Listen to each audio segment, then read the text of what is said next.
All right, moving on to Overwatch. I originally wrote down Insurrection, but apparently it has since been called Uprising. I think Insurrection was the French one. something I like heard something that. about that. It was translated. Yeah, it's Uprising. So it is the next update to Overwatch. Blizzard's been pretty great about doing these community events between Dr. Junkenstein's last for Halloween. They did the Olympics one before that. They did the Chinese New Year. They did a holiday one that you essentially just get more skins, new game modes with May's Snowball Fight. That's essentially what it was. I forget what it was actually called. But now we have Uprising, and it is, in terms of story, which, Overwatch is pretty light on story, but it's still really good about adding these morsels in like all over the place to flesh out this great world. And this one is a prequel. Apparently it's Tracer's first mission, humans versus robots, 7 years before modern Overwatch story. Yeah. So I'd say Overwatch is bigger on lore than it is actual narrative. That's a better way to put it. And yeah, so this is definitely just kind of building out Tracer's origin more. She is kind of their poster child, so. Right. She's it's more of Dr. Junkenstein's or Junkenstein? I would say Steen. Junkenstein? No, Stein. Junkenstein. I was going to say we say Frankenstein. Berenstein Bears. But yeah, it's more of a horde mode for cooperative horde mode. And then of course there'll be skins, victory poses. There'll be all kinds of, just new aesthetic stuff as Overwatch is wont to do with loot boxes and whatnot. Quickly before I get into this next part of the segment, which I'm excited about, Michael, do you still constantly play Overwatch? So with multiplayer games, I've noticed as I've gotten older is that I jump in and out of them and I have phases. Yeah. So when Overwatch first dropped, I played that for like a month straight. Okay. And then I waited like 3 months and then I jumped on it again for another month period. And then when I came here, I was like, okay, now I'll jump into it again. But the thing is that whenever you add extra game modes, I'm always intrigued by that. Like I'm down to play new modes and keep things fresh, because as great as the base game is, that having extra stuff on the side to do kind of adds to how much I love a game overall. So having this horde mode, like when Halo came out with their horde type of mode, like that was dope as hell. And a firefight and ODST. Firefight, yeah. So that was sweet. And Gears of War, when they had their horde mode, that was like the progenitor to all of it. Yeah. So we do have Joey Yee here in our studio. This is him playing right now as Reinhardt. There we go. There he is. Got his keyboard. Joey's gonna be playing while we talk about Overwatch's new update. But yeah, he's playing Reinhardt. I would ask him questions about Overwatch, but he doesn't have a mic. No, I don't know how often he plays Reinhardt. But this right here is Uprising, is that horde mode I was just mentioning here on the London map, Kings Row. It's about the Omnic Uprising back in the day before Overwatch's modern timeline, as it were. Callie, do you play much Overwatch, or do you plan on getting back into it with this? Yeah, like Michael, I do the phases thing. So when it first came out, I was playing every single night, and then I had enough people playing that we'd always have someone to swap in when someone had to leave. It was we were playing constantly, and then I sort of dropped off from it, and I've been really wanting to go back, especially because I haven't played Sombra or anything yet. Sombra's awesome. I'm a Mercy main though, and I'm very loyal to her. And that intrigues me about this mode, because this mode is Reinhardt, Torbjorn, Mercy, and Tracer. If you don't play the all heroes version, so I'm just always excited to have a reason to play Mercy. Yeah, these updates are perfect for bringing me back in. They're great for rewarding loyal players, and Overwatch is always good about that. Even if you're like a Hero of the Storm player, they're adding Genji to it soon, right? They've been updating it for years. But Overwatch, these are great for pulling me back in when May's Snowball Fight, or again, I might be butchering that name. When that came back out, I got back into it for the skins. I'm a Zarya main, Zarya and Ana. I think I actually have been liking Ana more, but I just need Tamoor Hussain, who's in the chat, to know that I'm better with Zarya than he is. This mode looks fun. I didn't actually play a lot of the Junkenstein's Horde mode, because there was only 4. I thought maybe they would let you select any character you want, but it was only 4. It was like McCree, Mercy, I think it was Reinhardt, and I forget the last characters. But yeah, this is more based around Tracer's story. I think it's her first mission with Overwatch. Before it kind of dissipated, and then obviously Winston brought them back together later on, according to the lore. But Joey, you're doing pretty well. He can't respond. He says thank you. We can hear him. So this is live live right now, so you can go play this if you want to. But yeah, this is the horde mode. And then, of course, tons of loot boxes and get you new skins and aesthetics and whatnot. I'm really sad I missed. Tamoor is in the YouTube chat. Dang. He's feeling it right now. Wow. I'm still bummed I don't have Mercy's Witch skin. Oh, yeah, that one was really good. Yeah. Speaking of Tamoor Hussain, one thing we wanted to highlight this show, Tamoor Hussain, for those who don't know, he's our UK editor, but he's also a very gifted interviewer. Pete, it was Harada he interviewed, right? The first time we kind of were like, wow, Tamoor might be kind of... Probably. Yeah. Yeah. That sounds about right. Huh? Yeah. Oh no. Oh yeah. Yoshinori Ono from Capcom. Okay. And so Tamoor recently did an interview with Jeff Kaplan, who has kind of become this like celebrity because for numerous reasons, but he does all these developer updates for Blizzard. He's on the Overwatch team. He's the director of Overwatch.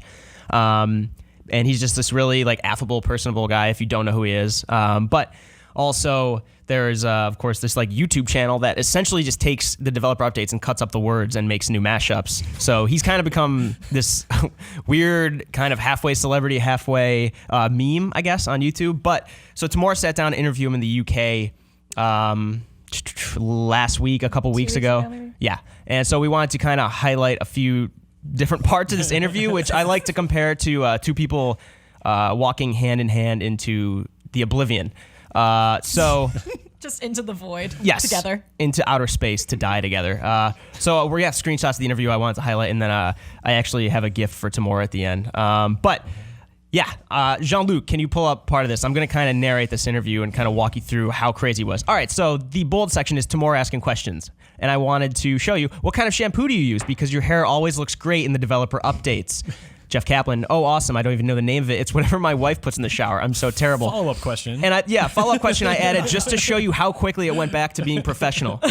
But I also pulled up an image that I kind of hastily made to show you how nice Jeff Kaplan's hair looks in these developer updates. It's just got this sheen. But what if it gets in the wind? Like, that's what I'm worried about. How does he not know? It looks pretty windswept and boyish to me, and I really like it. And I don't think you know what Like how he slicks the sides, That's though. not at all windswept. That's pro level, dude. Like Yeah. how it's slick on the sides, It's because really- that's hard to keep up. either way, I wish he actually told us what shampoo it was because I would use it. How do you not know? Do you not shop for your own shampoo? Oh my god. All right, moving on to the next question. Pull up the next screenshot. Jean-Luc, please. This interview gets better as it goes, honestly. Here we go. Does Winston like crunchy or smooth peanut butter? I think he likes both. I think if left to his own devices, it's smooth, but he wouldn't turn down crunchy either. Does Jeff Kaplan like crunchy or smooth peanut butter? I like smooth for sure, and I love peanut butter. I'm like Winston in that if I had one food that I had to survive off of for the rest of my life, it'd be peanut butter. Same. I once purchased 10 kilograms of peanut butter just because it was on discount. Nice. That's awesome. Again, this is an actual interview we conducted, Tamoor Hussain conducted, and we put on GameSpot. Yeah, all right, Jean-Luc, next one, please. Did you hear the story about the girl who called another kid a Hanzo main? I did, yes. Do you endorse calling people a Hanzo main as a way to dunk on them? Pretty long response, but not as a derogatory way. We need to love and respect all mains, including Hanzo mains. It's a funny story. We actually reached out to the girl and her family. We sent them a note. The parents sent back this lovely letter to us and said, we appreciate it so much that you guys reached out. We've been talking to our daughter about not making fun of somebody for maining a certain hero. I think the whole community learned a little lesson in there. I actually sent Jean-Luc the JPEG of the actual teacher complaint of the kid insulting the other one. Yeah, I have no idea what that means. Another student took her pencil and she referred to him as a Hanzo main. I have no idea what this means. However, it was clearly meant as an insult. My embarrassing thing is that I was actually a Hanzo main for a while. That's You're not a embarrassing. Bastion Yeah. main. All right.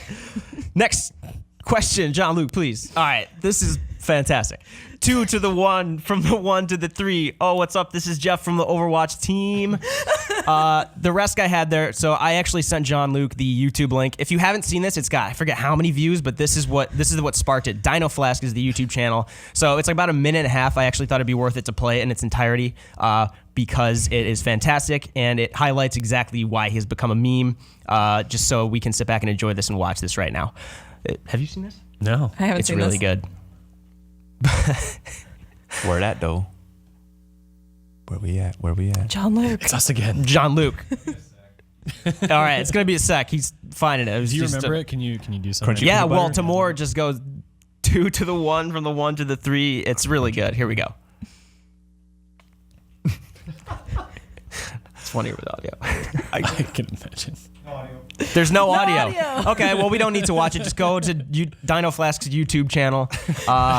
You can watch that, and you get a sense when you're actually watching it. And these get like, this has like 1.5 million views, I think, and this is what kickstarted it. So when he got announced, when he got introduced on the, I think maybe it was like the BAFTA Awards or GDC or something, someone said like, man made famous by one of the most famous like video game memes is coming on stage. But anyway, all right, here's the last part.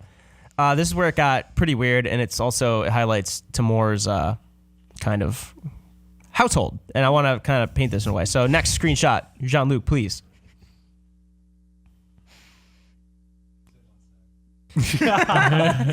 Oh, this is the one. Are you aware that if you Google your name, this is the first picture that shows up? That is awesome. You should probably do something about that. What can I do? If you read So You've Been Publicly Shamed by John Ronson, he meets people that specialize in burying unwanted search engine results. Might be useful. Oh, really?